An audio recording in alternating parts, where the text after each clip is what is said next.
Bom dia a todos e todas e todes. Eu sou Flávia Maia Cerqueira Rodrigues, falo aqui do Rio de Janeiro, da capital do Rio de Janeiro. Primeiramente, eu gostaria de agradecer pela oportunidade, né, de apresentar um trabalho que tem sido parte, né, da minha pesquisa de dissertação do mestrado. A precarização do trabalho docente durante a pandemia, reflexões críticas, esse é o título do trabalho. Vou falar um pouquinho, vou me apresentar um pouquinho, né? Eu sou professora da educação básica na rede municipal do Rio de Janeiro. Atualmente, já tem alguns anos, né? E atualmente atuando em EJA, Educação de Jovens e Adultos. Trabalho com educação básica há 25 anos, sempre dentro de sala de aula, atuando em sala de aula como regente. Sou mestranda no Programa de Educação Profissional em Saúde da Escola Politécnica de Saúde Joaquim Venâncio, na Fiocruz. Sou pesquisadora do grupo de pesquisa EJA-TRAB na UF, Universidade Federal Fluminense. Sou membro do colegiado do Fórum EJA Rio. Sou participante de 2 projetos de extensão. Um na UFRJ, que se chama Universidade e Escola, e o outro na UERJ, que é um grupo de estudos em educação ambiental crítica e pedagogia histórico-crítica. Né, para fazer a contextualização desse trabalho, eu trago 2 fotos aqui, né, do meu ambiente de trabalho. Eu trabalho em 2 escolas, e a partir dessa precarização docente que eu vivo diariamente no chão das escolas, foi que eu pensei em fazer, né, essa pesquisa relacionada à precarização no trabalho docente. E diante de toda essa situação, eu gostaria de relatar a dificuldade que eu tenho de fazer a formação acadêmica, porque a rede municipal não garante licença de estudo, né, para quem está fazendo mestrado, doutorado, dificultando mais ainda essa nossa formação e aumentando ainda mais a precarização, porque aí a gente tem que dar um jeito, né, de fazer o mestrado no horário livre, no tempo livre, e juntamente com o trabalho cotidiano de ser professora, ser docente, né, em sala de aula. Então, a gente pensou nesse trabalho em relação ao momento turbulento para a classe trabalhadora, né, que ela tem vivendo diante de toda essa crise estrutural capitalista, e pensamos também em relação à conjuntura recorrente do trabalho docente.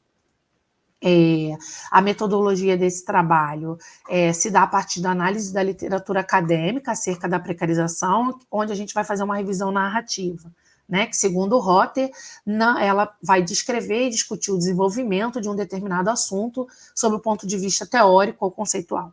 Essa coleta ela não foi sistemática, aconteceu no período de março de 2022 a maio de 2022. Foram utilizadas 2 bases, a Cielo e o YouTube. Lembrando que o YouTube, a gente fez a pesquisa dentro, nas páginas, né, nas páginas científicas, né, tanto de revistas quanto de universidades. Os descritores para busca que foram usados foi precarização do trabalho docente na pandemia. Foram analisadas 8 publicações, né, depois dessa coleta não sistemática. 2 artigos acadêmicos publicados em revistas, 4 capítulos de livros, 1 capítulo de dissertação e uma live. Então, o critério principal dessa escolha foi o método materialista histórico-dialético, que vai abordar a realidade, né, o seu caráter histórico, além do seu poder de transformação. Aí, a partir desse critério, foram elencados alguns princípios básicos que nós nos baseamos na Minayo para escolher, que foram totalidade, especificidade histórica, relação entre objetividade e subjetividade e suas contradições. As fontes selecionadas foram organizadas em um quadro, né, com um tipo de publicação, autores, objetivos, e a partir desse quadro foi feita uma análise temática e separada em 3 partes: precarização no trabalho docente, no sentido mais geral, intensificação do trabalho docente durante o período da pandemia de Covid-19 e lutas e resistências da categoria docente.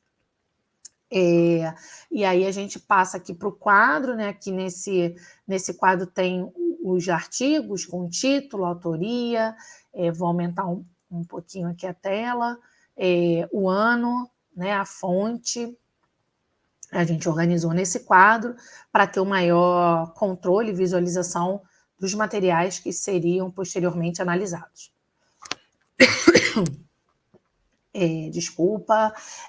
A primeira parte do trabalho é a precarização do trabalho docente, que vai fazer um recorte, né, um marco histórico, um recorte histórico a partir da década de 90, com o avanço neoliberal, e diante do cenário da precarização do trabalho docente, que não só o trabalho docente, mas também toda a classe trabalhadora. Né? O trabalho docente, a precarização do trabalho docente é só um recorte da precarização do trabalho que vem acontecendo diante de toda essa acumulação flexível do capital, que é muito bem explicitada por Harvey, né? Harvey. A oferta foi suprida pela demanda, as encomendas passaram a dominar a produção, e assim o consumo flexível de competências foi se engendrando nas cadeiras produtivas, segundo Coenzer, né? A análise marxiana, que parte da totalidade para a particularidade docente, nos atrai, pois considera a relação capital e trabalho como a premissa para essas determinações expostas. Né? A categoria docente ela não fica à margem, né, aquém dessas determinações, segundo Amanda Moreira Silva. Uma questão que a gente traz para reflexão também é o oligopólio, né? Os textos apontam e como esse oligopólio de empresas, né? Esse compilado de empresas no processo de plataformização vem afetando a lógica da produção de conhecimento, das pesquisas e, obviamente, do trabalho docente. Né? O capitalismo apresenta um metabolismo antissocial e aí nessa fase pandêmica ele vai se denominando, né, vai se tornando um capitalismo virótico, segundo o Ricardo Antunes, que tem como limite a letalidade. Né? Então, quais são as regiões mais afetadas? São as mais empobrecidas, a classe trabalhadora negra, imigrante, são mais atingidas por essa configuração. Toda essa expropriação de direitos, né, trabalhistas vem se acentuando depois da aprovação das reformas aqui no Brasil, tanto a reforma trabalhista de 2017, quanto a reforma da Previdência Social de 2019. Né? E todo esse retrocesso acaba permitindo o avanço de novas formas de trabalho. Né? Flexibilização, uberização, pejotização, além da falta da aposentadoria. E aí todas essas reformas, né, essas contra-reformas, vêm afetando o trabalho da classe trabalhadora em si e aumentando a precarização do trabalho docente.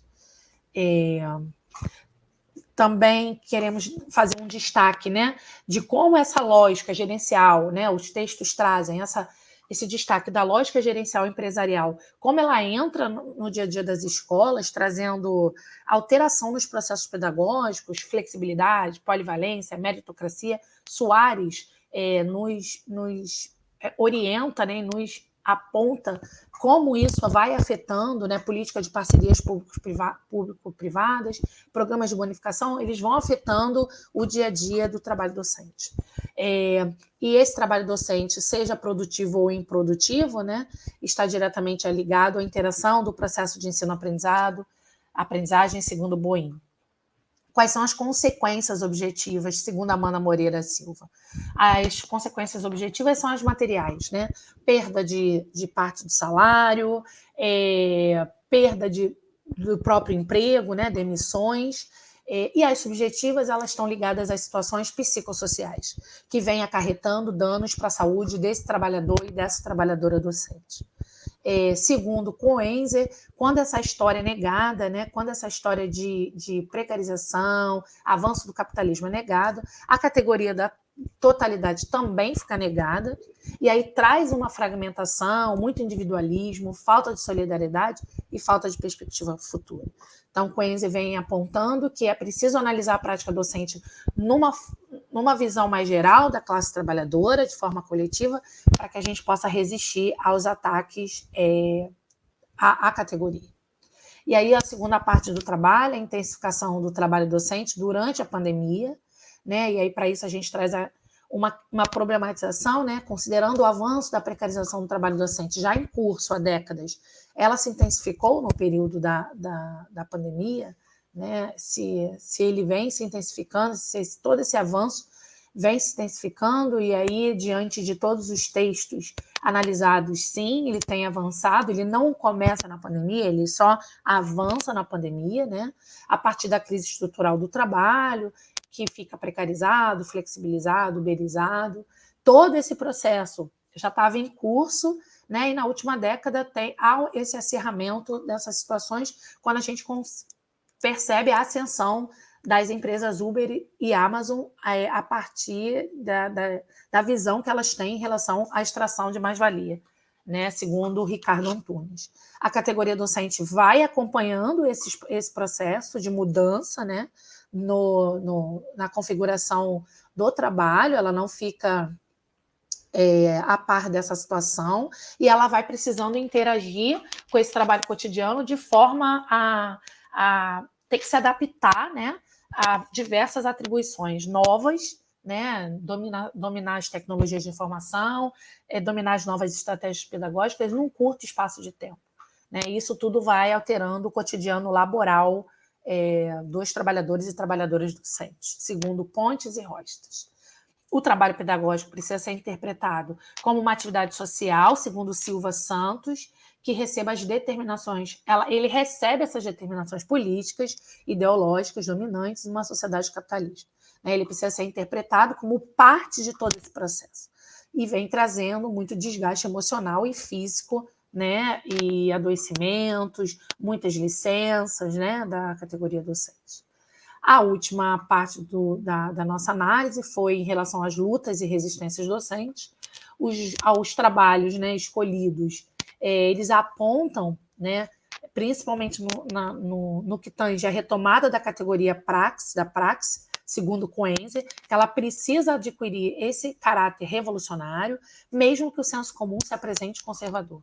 É só essa categoria, só esse caráter revolucionário que vai desconstruir todo esse engendramento dominante e alterar possivelmente alterar as suas estruturas. Então, a gente traz 2 exemplos, a Frente contra o Ensino Remoto, /EAD na Educação Básica, que foi um coletivo organizado pelos profissionais da educação e professores e professoras da educação básica aqui no Rio de Janeiro, de forma autônoma, né? Construiu muitas plenárias, muitas ações contra os ataques à categoria docente durante o período de isolamento da pandemia de Covid-19. Né? Então, a Frente fez atos, panfletagens na rua, distribuição de cesta básica, fizemos também muitas lives orientando a categoria, né? E muita organização mesmo para resistir os ataques no chão das escolas.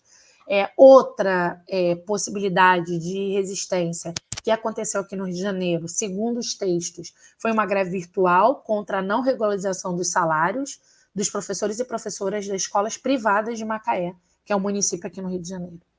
E aí a gente parte para as considerações finais. Todos os textos analisados apontam para a mesma percepção, né, que a Covid-19, a pandemia de Covid-19 só fez emergir essas conexões que já vinham, né, excluindo e expropriando mesmo, né, o trabalho docente e todo o conjunto da classe trabalhadora dentro da sociedade capitalista, né, e aí trouxe novos medos, né, medo da perda do emprego, intensificação de tarefas,